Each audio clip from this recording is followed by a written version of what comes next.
Hey guys, welcome back to the channel. I'm doing a DIY hair mask today because my hair is looking dead, and if you guys haven't noticed, I've been using aloe vera for practically everything. So I was like, you know what, let's see if I can use it on my hair. I went on Google, and you already know it is so great to use for your hair. Look at all the benefits. This is straight out of Google. This is like the first page. It's great for your scalp. It's great for conditioning your hair. It promotes hair growth. So your girl was on it.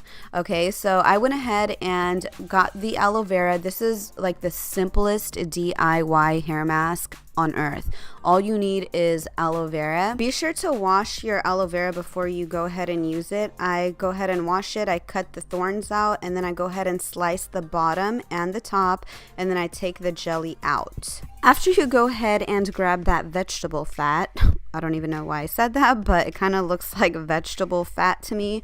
You want to go ahead and squish this. You can definitely put it in the blender and blend it into a puree, but I have to put water in mine because it doesn't blend it all the way. So I went ahead and did it with my stone, I forgot what this is called, but it comes in a little kit that I got from Costco, and I just squish it until it's in this consistency. It has no smell or anything like that, and it's pretty gooey and it's chunky. It's totally fine.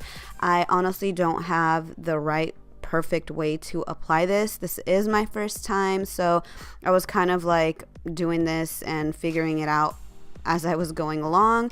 So I just went ahead and got like a goop of it, put it on my scalp. It really wasn't working, so then I decided to go ahead and section my hair off, which also was hard because I couldn't see the back of my head. And so I just decided to go ahead and like go ham, rub it all over my scalp, and it did get pretty messy, but I decided to go ahead and grab that piece that I was going to discard. I went ahead and grabbed it, and I just rubbed all the juice on my hair, just saturated it. Now, it doesn't say how long you're supposed to leave this hair mask on for, but I decided to go ahead and leave it on overnight. I went ahead and secured my hair with a plastic bag just to ensure that my bed sheets or pillowcase didn't get dirty, and I did have to get more aloe vera. I ended up using that entire thing because my hair was pretty long and more thicker than I expected it to be. So that's what happened. My hair did feel like a little crispy and all that, but it didn't smell. It wasn't like that hard for me to sleep, but I'm gonna go ahead and hop in the shower, and this is the finished look. It's so nice to have an aloe vera hair mask. Grow that aloe vera plant in your yard, because I'm telling you, there's so many benefits to it. My hair just looks so much more healthier, so much more shinier. It wasn't as frizzy. The ends weren't like fried looking. So I would definitely recommend you guys do it. Let me know if you guys would try this out, or you know, maybe you would or you wouldn't. Let me know in the comments below. I love you guys. Thank you for tuning in, and I'll see you guys in my next one. Bye.